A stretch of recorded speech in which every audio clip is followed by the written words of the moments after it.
नमस्कार। धन किसे नहीं चाहिए। धन है तो समाज में मान है, सम्मान है, प्रतिष्ठा है। धन है तो आपके मित्र हैं। धन है तो आपके सगे संबंधी हैं। धन नहीं तो इसका अपोजिट सोच लीजिए।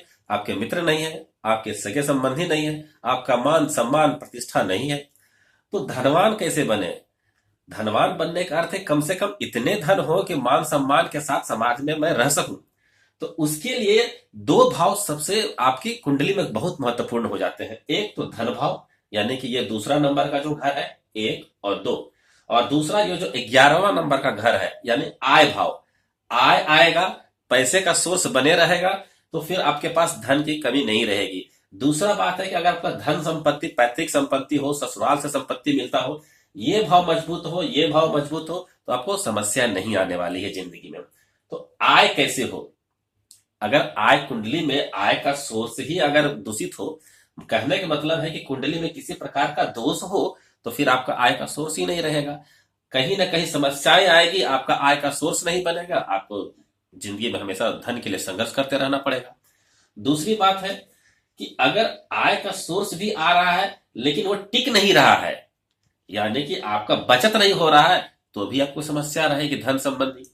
तो देखते हैं सबसे पहले कि ये जो आय का जो सोर्स है, यानी आयस जो है, ये जो 11वां नंबर है, उसके जो गुरु है, उसको जो इष्ट देव है, वो कहाँ बैठे हुए हैं।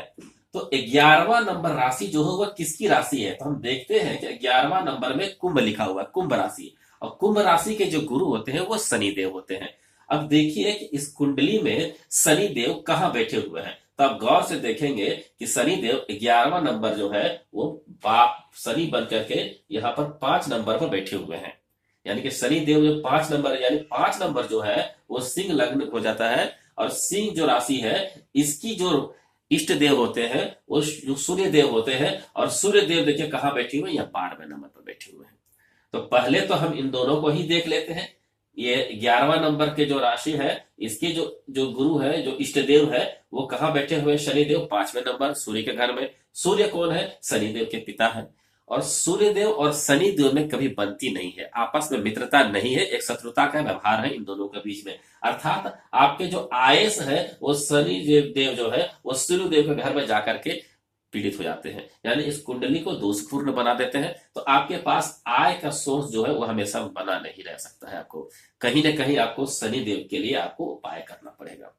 दूसरा नंबर कि आपका यहीं पर देखिए कि सूर्यदेव भी पीड़ित है। आपका 12वां नंबर, 6वां, 8वां और 12वां नंबर को कभी अच्छा घर नहीं माना जाता है।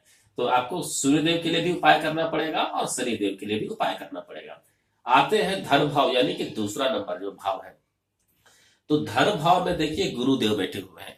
गुरुदेव इन 9 ग्रहों में से जो होते हैं, अगर आप इन सारे ग्रहों को आप जोड़ेंगे, सूर्य, बुध, चंद्र, शुक्र, राहु, गुरु, शनि, मंगल और केतु, इन 9 ग्रहों में सबसे शुभ ग्रह जो होते हैं वो गुरुदेव होते हैं। लेकिन एक खासियत और है कि गुरुदेव जिस भाव में अकेले बैठते हैं उस भाव का नाश कर देते हैं। यानी धन भाव में है लेकिन अकेले बैठे हुए हैं तो धन भाव का भी वो नाश कर देंगे। यानी आपका आयस भी पीड़ित है और धनेश भी पीड़ित है। अगर दोनों भाव पीड़ित है तो फिर आपके पास धन का सोर्स तो नहीं बनेगा, ना तो आपका धन का सोर्स बनेगा और ना ही आपका धन आप बचत कर पाएंगे। ऐसे में आपके कुंडली जो ये दोषपूर्ण हो जा रही है, इस दोषपूर्ण कुंडली में आपको सूर्य का, गुरु का और शनि का, इन तीनों का उपाय करना पड़ेगा। अगर आप तीनों को उपाय कर दें तो आप धन संबंधी समस्याएं जो अगर आप झेल रहे हैं वो आपका दूर हो जाएगी। अगले जो मेरा जो चैनल पर जो वीडियो बनेगा उसमें मैं इन तीनों का उपाय बताऊंगा, जिससे आपकी जिंदगी में ये धन का अभाव है वो दूर हो सके और आपका जिंदगी सुख में बीत सके। नमस्कार।